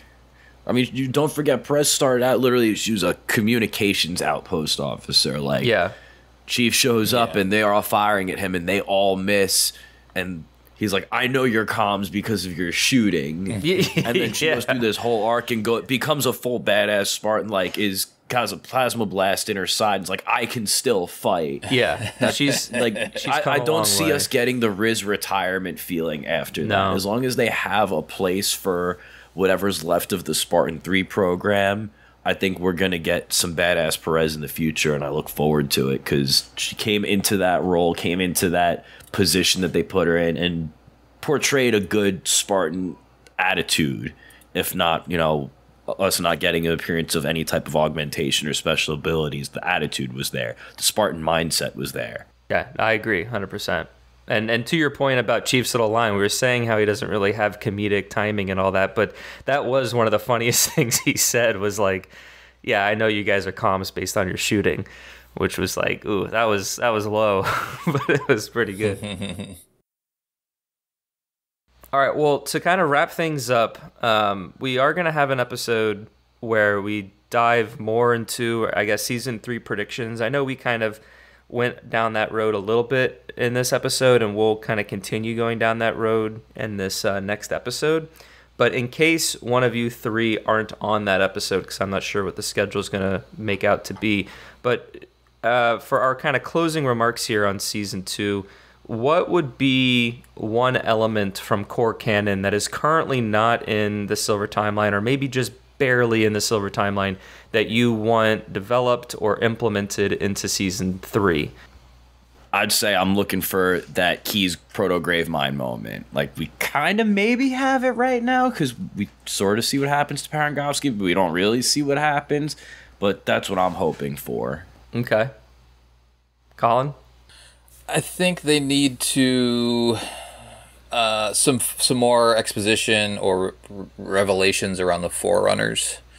I think that will come with 343 Guilty Spark, and how, because right now there's not really much of that happening. It's more like, hey, military fighting aliens, and we need to see more about the kind of the greater storyline, right? I feel like there needs to be a moment where it's like, oh, we're just humans and we're this small little piece of the story where all this other stuff was happening. So I know they're touching on that here at the end of the season, but I feel like they need to bring that forward now.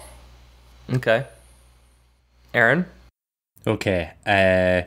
For season 3, I think we just skip the Proto-Grave Mine stage. We go straight to Halo 2, Little Shop of Horrors, and we get, I want full big grave mine giving ridiculous long speeches to the Master Chief, and then slaughtering everyone in High Charity. Just, if we need to know how scary the Flood is, I want to see big, scary tentacle mouth just causing havoc and terrifying people. I think that's probably the way to go if we accelerate this timeline.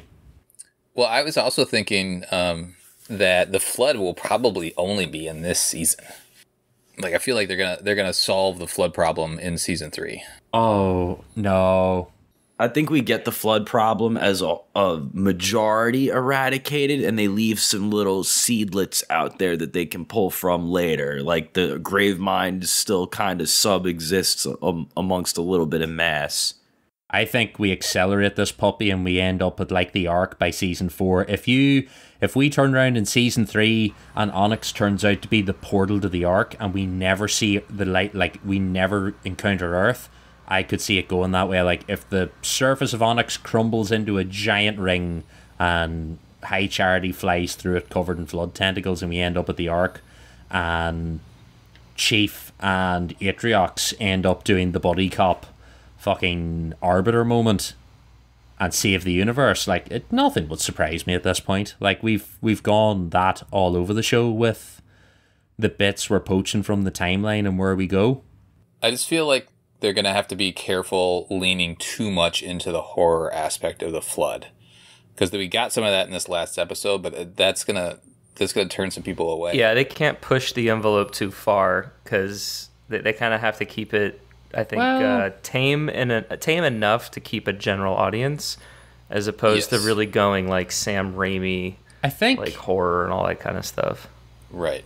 The Covenant threat also needs to end at some point.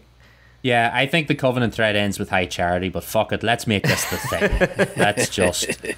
Let's have all sorts of mad shit and just to hell with it. Like, people get in here for the Halo, like people go into Halo for the sci-fi and people leave with the Flood. You know, you've got to take them on this journey with us and be like, oh, Space Marines shoot the big purple-blooded aliens. This is so much fun. What the fuck is that? Yeah. Like, just let's go for it, you know. Flood forms are going to open up and spew running heads with tentacles on them and they're going to attack Master Chief. Like, just, we'll go full batshit crazy. Everybody needs to experience what we experienced as small children playing the library the first time. Oh, I appreciate that you said small children and not rather old teenagers. Well, really, the first level we see the Flood is actually 343 Guilty Spark, where we go down into, right. And then that's where the game changes, and you're like, what am I playing? Mm-hmm. So yeah, and the library is just pure panic and stress and fear after that. Oh, can I also change my answer and say faux hammer? Can I have a faux hammer, please? Yeah, let's do it. Faux hammer would be great. Space taxi. I hope they don't try and make like Quan or somebody into faux hammer at this point. Oh no! Oh yeah, did you not know that Quan can fly a pelican too? I mean, she can fly everything else at this point. Yeah, I can't wait to see her fly the next Covenant cruiser as well. Or Perez. What if Perez goes faux hammer? I'd be okay with that. No, I want Perez to survive. I don't want her to faux hammer that way. Well, they could always keep her alive that way, but also we're absolutely not getting a faux hammer. Let's be honest. It'll be McKee flying a ship, or it'll just be that. She'll team up with him and fly around the place. Quan is just in the Matrix, and they just download her new skills every other episode. She'll be the created. She'll upload herself to the domain. It'll be fine. Everything will be okay. Yeah.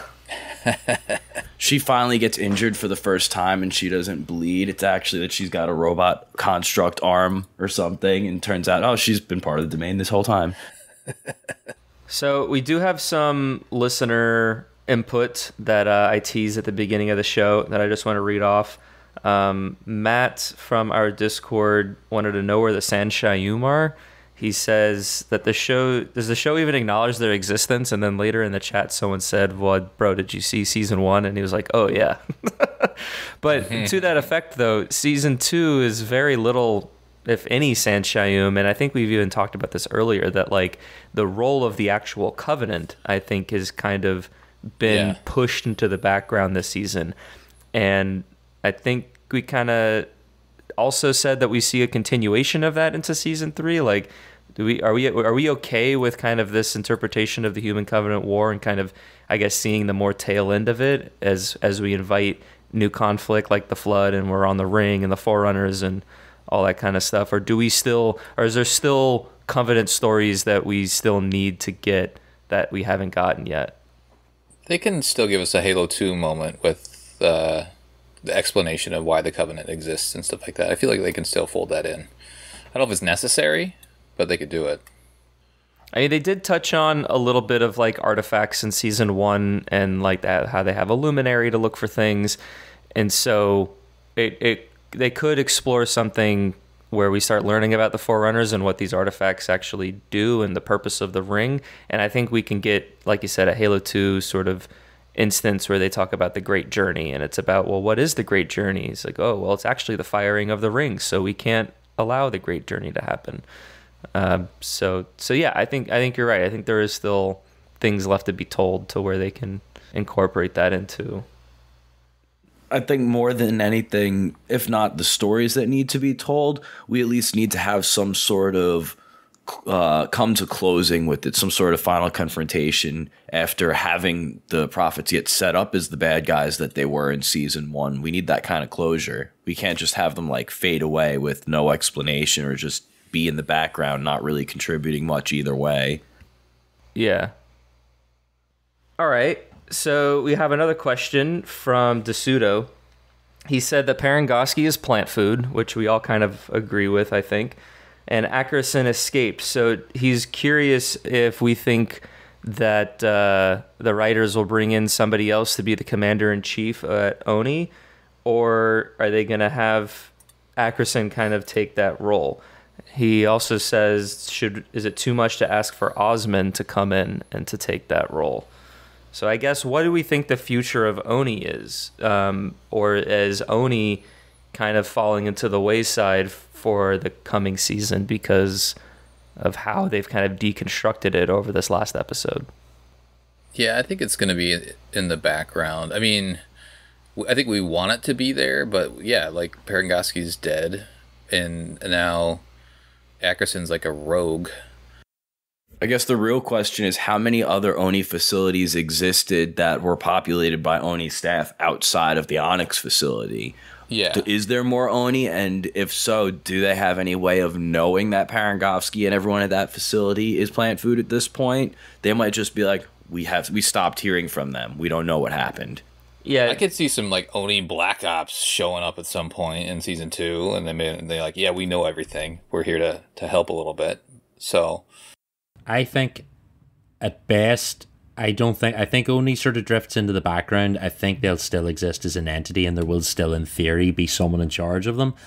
But I think at the most you get one face of the UNSC for the season, and it'll be like a Admiral stand-in, because we need like our sort of Lord Hood, Johnson-y Keys role for this, and it'll be someone like that. Like whatever comes in this season, like, there's no real Black Ops to be done now. It's like we need things to blow up and we need fighting to be done. So I think if we get anyone, it'll be like an Admiral-y, hoodie sort of a, We need an authority face for humanity outside of Chief and main characters. And that's all we'll get. I think, like, Oni will still exist. They're not dead with Parangoski dying. There probably will be an Osmond-y type person, but we'll never see them. Or they'll just give it to Ackerson because he's the only one left. And like our gritty cigar smoking Admiral will be like, son, you'll do the job. Go. Something like that. Because there seems to be no other fucking chain of command in this universe, really. Well, that actually... Speaking of missing, though... We get those glimpses of Board, and that's about it. Speaking of missing, are we missing Johnson? Does Johnson come to screen, come to the light in this next season? I don't want him in this show. Because I feel like too cringy. They can't do it right. Yeah, they're not. I just don't have faith that they're gonna do it in a way that we'll like it. And I feel like Johnson is just perfect in the games and in Contact Harvest, and it's just like, I think you just let him. I think that's just the one thing you don't bring in. If there was one core canon thing I don't want them to bring in, it would be Johnson. That's interesting, huh? There's a lot of people I'm sure that want him. As much as I would like to see Johnson, it would turn it into a comedy. But they want Halo 2 Johnson in there. When you look at Halo 2 Anniversary, they upped his visuals and they kept the dialogue, and like it's all just beautiful and amazing. But like if as soon as you put just whatever actor in there doing his interpretation of Johnson, I just don't have faith that it'll live up to the fans' expectation, and then everyone's gonna hate it.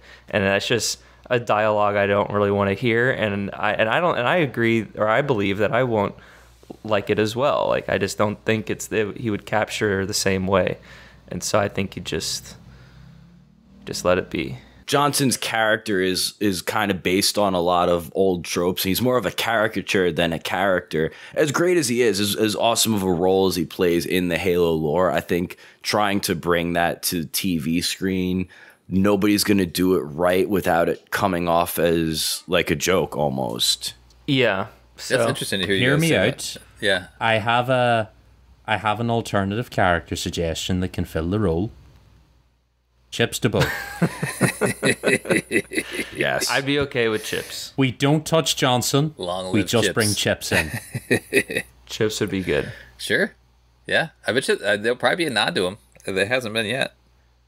So the last question, and I think this also kind of piggybacks off of the other question a little bit that we started to beat around the bush for, but Master Beef asks, is there going to be any acknowledgement of Earth? Because one of the biggest plot motivations in the games was that after Reach, Earth is like humanity's last stronghold, and to kind of say and think about who's going to be the next commander-in-chief of Oni, I mean, really, if there is somebody, it's probably some Oni brass that's at Earth in Sydney at least the core cannon's headquarters of Oni. And so I feel like that's a way you can, I guess, introduce Earth and make it a little bit more in the forefront, as opposed to just being where all the relics come from in Oriental Tea. And then you're able to have this character kind of come back. So we'll, I guess, wait and see what happens with Earth, if it ever gets acknowledged beyond that. I think they're going to have to, though. At some point, right? Like, you got to next season, especially because Reach is fallen. That's going to have to be, okay, well, we were protecting humanity. Well, where's humanity? Humanity's on Earth and other planets, but that'll resonate with the audience, I feel like, the most. I bet you we never even see a sniff of Earth. Not even a trace of it. Our new UNSC character will be on a ship or a space station, and you won't even see it out of a window. We're just like, it's going to be like Dune. We're just going to be like, it's in theory a thing. We just. All right, I'm writing this down. A year or two from now, we're another season or two in. See what happens. I mean, I think it could be interesting if, much like Halo 3, where they bring the fight to Earth, like you do your ring conflict and we do whatever stories we tell, but then you take it back to Earth, and there's a home front conflict, and then now they can film in whatever big city or something, and they might, maybe they change the production value a little bit. They save some money here or there, so they're not always building things in a stage in Budapest. So like, I definitely think that there's some opportunities to do a Halo 3 and keep some of the fighting here on Earth if they go down that route, but they'd have to set it up and build to that, of course. So. Yeah, I think it's definitely possible. It would be interesting though if they do what Aaron said and they just don't even do anything. That'd be bold. And I think each faction needs a homeworld representation for stakes, the same way that they each need a face to represent their motivations. Mm-hmm. Yeah, no, that's true. Yeah, what are we fighting for? Well, we're not fighting for Reach anymore, but now we're fighting for Earth, I guess. Right, the Covenant have high charity in the Halo. But I don't know. I think they could still make like the catalyst of the loss of Reach being the motivation to continue to fight. That like, oh, well, our homeworld's now lost and dead. Like, and they tried to do that with Quan, with Madrigal being glass, but they didn't develop that well enough. But in theory, they could give you that motivation because they've already lost it. Soren's going to fight for love. That's it. That's all we need. Soren's going to fight so he can show his son how to become a real Spartan. Oh, God, yeah. The wife's not there to tell him not to do that. Yeah, now. I'm interested what they do with Kessler. She told him, she's like, I was wrong. You need to be strong. She's like, it was wrong for me to tell you he can't do this the whole time when she was slamming the door on him. He's going to drop Kessler off with Riz. Riz is going to be the caretaker. And Riz is going to teach him the ways. Like, yeah. And yes, we cut to a montage of him just like punching trees, and like doing Karate Kid, or It's going to be the Kill Bill. Karate Kid, exactly. yes. Like killing flies with chopsticks. Let's go. Standing on top of a log coming out of the water. Season 5 Halo, and the sun saves everyone. Give him some augmentations and some armor, and I'm fucking down. Let's go. Yeah. Well, we'll save that little nugget for our season 3 predictions episode. But gentlemen, I think we've reached the end of our retrospective look of season 2 of the Halo TV show. 2 hours of discussions here. And I want to just... It's been a great journey. Yeah, thank you guys. It was a great conversation that we're going to just continue to have, I'm sure.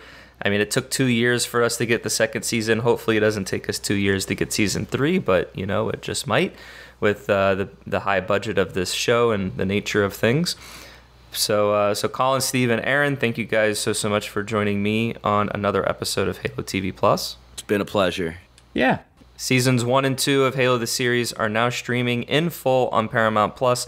So if you've missed anything or wanted to rewatch or do that binge watch, they are all available to you on Paramount Plus. If you're looking for some behind-the-scenes content, we mentioned it earlier in this show, Sydney Goodman hosts the Halo the series Declassified, which interviews cast and some producers like Kiki Wolfkill about the show in each episode. You can check those out if you haven't already. They're about 15 minutes or so. They move really quickly, and most of them are really, really good and interesting with what they show and what the cast members sort of shed some light on the scenes and episodes that they filmed. Yeah, recommended. Check it out. Alex Wakeford also releases his Silver Debriefing blogs on Halo Waypoint. If you haven't checked those out, you can read them over there on halowaypoint.com. Those are, I think, a little less informative than maybe the Declassifieds. They recap every episode, but there always is a nugget or two that you kind of do get that you don't get from the actual episode, as well as some core canon context. Like he talks about the monitors in one, he talks about the creation of the Flood in another. So there is some value to reading those, and those read pretty quickly as well. Like I mentioned at the top of the show, you can find every episode to all of the shows that Evolved produces at evolvedhalo.co or halopodcast.com. Don't forget to check us out on our social media platforms. We have Facebook, X, Instagram, YouTube, and TikTok. Once again, another special shout out to all of our patrons. Thank you guys so much for liking and subscribing and being a patron to keep our lights on. Thank you. It is much appreciated. If you like our show, you can rate us and leave a review. We greatly appreciate all the feedback that we receive from our listeners and the quality of our show. You can leave us a voicemail at 205-EVOLVED, 205-386-5833. You can also leave us an email if you want to participate in the conversation. Email us at podcastevolved@gmail.com. And then we're going to try to sync this up now. All right, everybody ready? I've been your host, Oran, and until next time, evolve! Evolve.